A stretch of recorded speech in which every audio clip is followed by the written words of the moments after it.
Again, this is Dear Anybody. I'm sorry, I'm going to have to try and cover a couple of days. A few things popped up yesterday which made it hard to get to the camera, believe it or not. So I'm going to do a couple of days. It's going to be the 13th of April and the 14th of April today.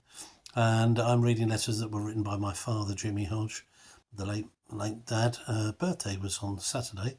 And he wrote a letter every day in 1999, trying to sort of give a flavour of the daily news as it occurred throughout the year prior to the millennium. It's a bit complicated today, so I'm going to sort of slightly glance over, if you don't mind, because there's quite a lot to get through. Apparently there was a briefing on the Balkans War, and an accidental bombing of a bridge in Serbia, killing a number of civilians.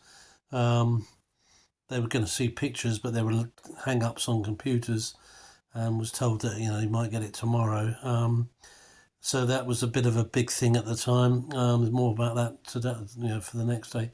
Class sizes were said to be falling in primary schools. David Blunkett, remember David Blunkett being the Education Secretary? Dropped by 129,000 kids. So I don't know if that's still the case.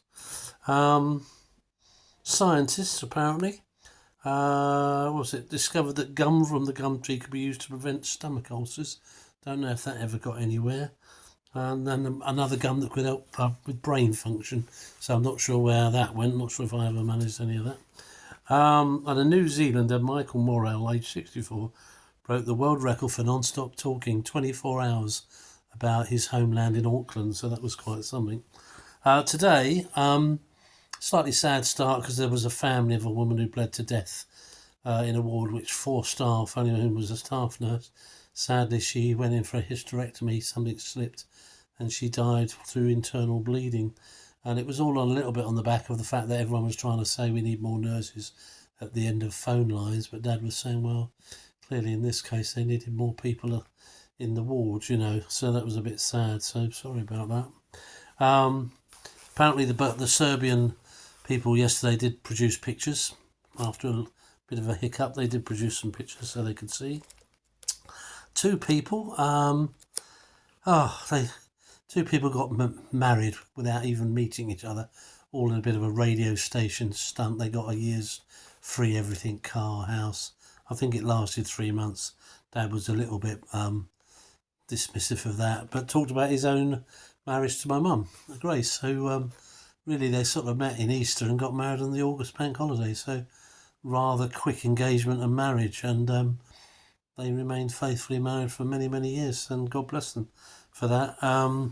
Obviously, people who knew what they liked, really. So that was good. What else? For the record, on the day the cricket season started, snow covered pitches in many parts of the country, and more was reported for today. Thick ice covered my dad's windscreen that morning. He said, I love nature. She is so unexpected, caressing us like a lover one minute and kicking us in the teeth the next.